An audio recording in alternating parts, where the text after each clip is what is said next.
After age 65, never say these 5 secrets if you want to live peacefully. Did you know that 70% of family conflicts in old age originate from seemingly harmless things that you share?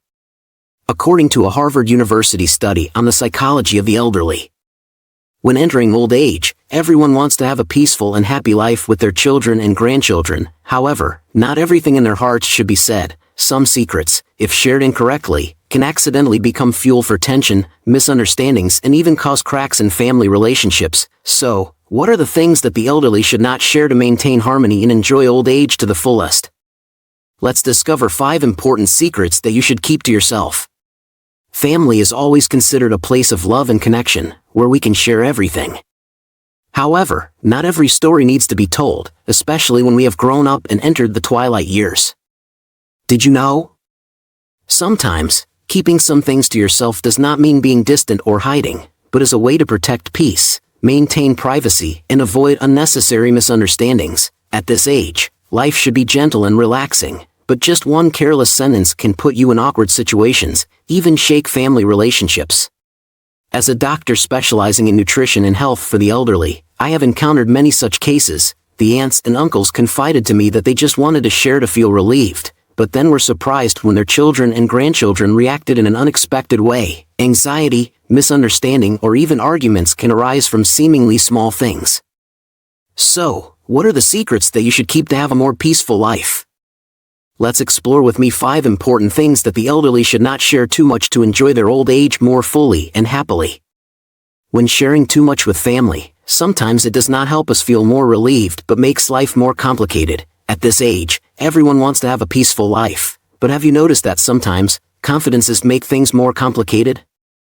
It's not because the family doesn't love you, but because that love often comes with anxiety, control, and invisible pressures.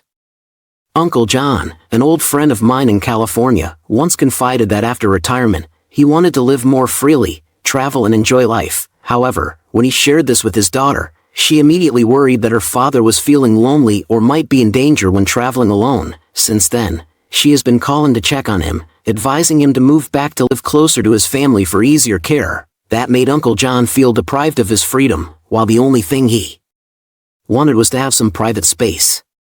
Not only that, talking too much about worries can also cause family stress. Another time, Uncle John told his son about his back pain every morning when he woke up. He just wanted to share a little, but his son immediately panicked, asked him to get a comprehensive checkup, and even argued with his sister about who would take better care of his father. Those arguments made Uncle John feel like a burden, while in fact he just wanted to talk gently.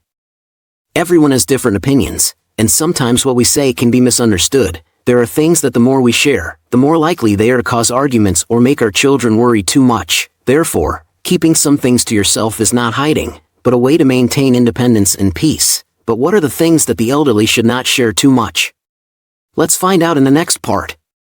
Family is always the place we return to, the place of love and sharing. However, there are things that, if said too much, will unintentionally bring about unwanted consequences. Keeping some things to yourself is not a secret, but a way to protect peace and avoid unnecessary conflicts. Mrs. Eleanor, 68 years old, living in Texas, used to think that sharing everything in the family would help children understand each other better. When her 2 daughters had a conflict about dividing property, she tried to mediate and analyze the pros and cons, but instead of calming the situation, her advice made the 2 sisters even more distant. They began to argue about who she favored, and even blamed their mother for interfering too deeply. Mrs. Eleanor gradually realized that it is not always necessary to share all conflicts in the family, because sometimes, letting things settle down naturally is the best way. Mr. Richard, 72 years old, living in California, often tells his children and grandchildren about the mistakes he made when he was young and the opportunities he missed. At first, these stories made his children and grandchildren feel interesting, but gradually, they became an obsession. Every time they met him, everyone had to hear about the what-ifs and what-ifs. His son once sighed and said, "Dad, the past is over. Why don't you enjoy the present instead of regretting it?" Forever? That sentence startled Mr. Richard. He realized that talking too much about things that cannot be changed only made him more tormented and unintentionally put pressure on the people he loved. Uncle George, 70 years old, used to be a successful engineer in New York. Because he trusted his children and grandchildren so much, he shared very openly about his finances. He thought this showed transparency and closeness, but not long after, he realized another consequence. His son started asking for loans to buy a house, his niece suggested helping with tuition, and even a distant relative asked him for financial help. She was in a dilemma. Refusing would make her feel guilty, but helping would affect her own stability. It was only when she met an old friend that she realized that personal finances are private matters, and keeping them to herself is the best way to avoid unnecessary trouble.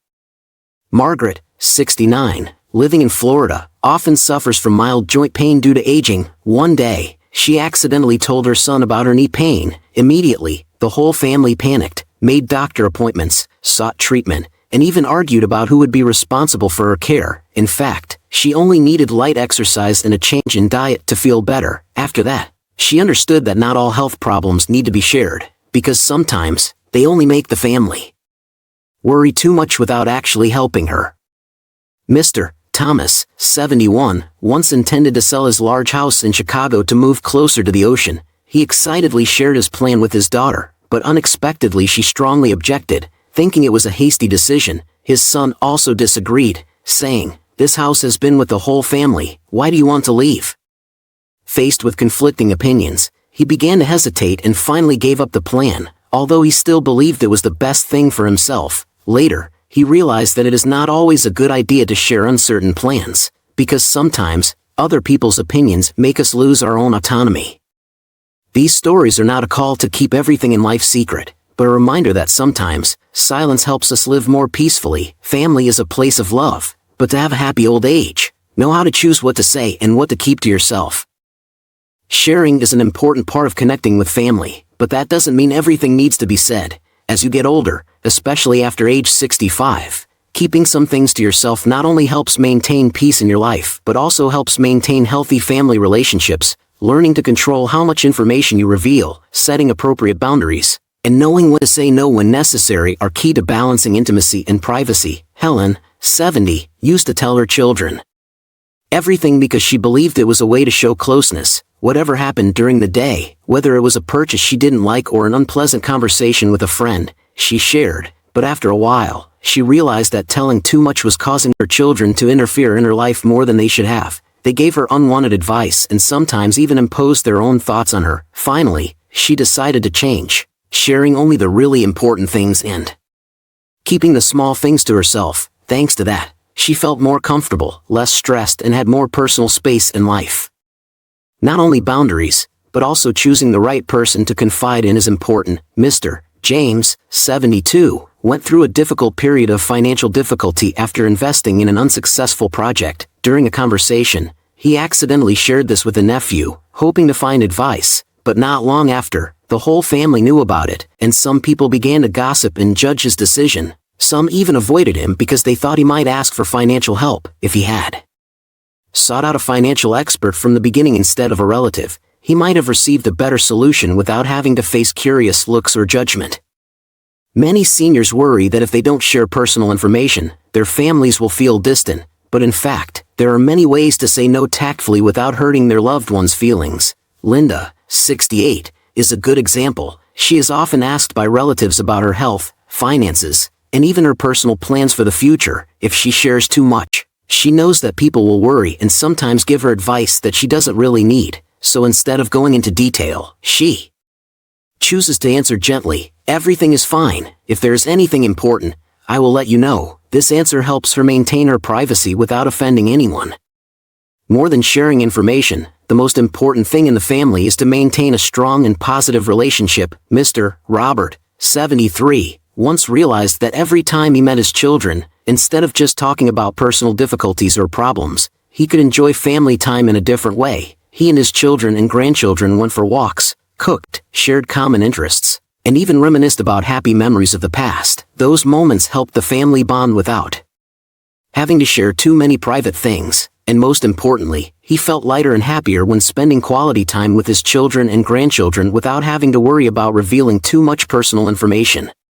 The balance in sharing not only helps each person maintain their own life but also helps the family become more harmonious. Selecting what to say, finding the right person to confide in, knowing how to say no tactfully, and focusing on the positive, That is the key to maintaining a warm family relationship without being constrained. Happiness does not come from sharing everything, but from knowing when to say it, when to hold back, and when to just listen and enjoy the moments with your family. Sharing with your family is always a precious thing, but being selective about what information to confide in not only helps you protect your personal life, but also keeps relationships lighter and more comfortable. Sometimes, keeping a few things to yourself does not mean being distant, but it is a way to show independence and help yourself avoid unnecessary trouble. Always find a balance between opening up and keeping important things. Most importantly, listen to your own feelings and make the most appropriate decisions to keep life comfortable and happy. If you found this content helpful, be sure to subscribe to our channel for more interesting content. Leave a comment with your thoughts on today's video. How often do you talk to your family, and what do you think helps you maintain a good balance? We'd love to hear from you.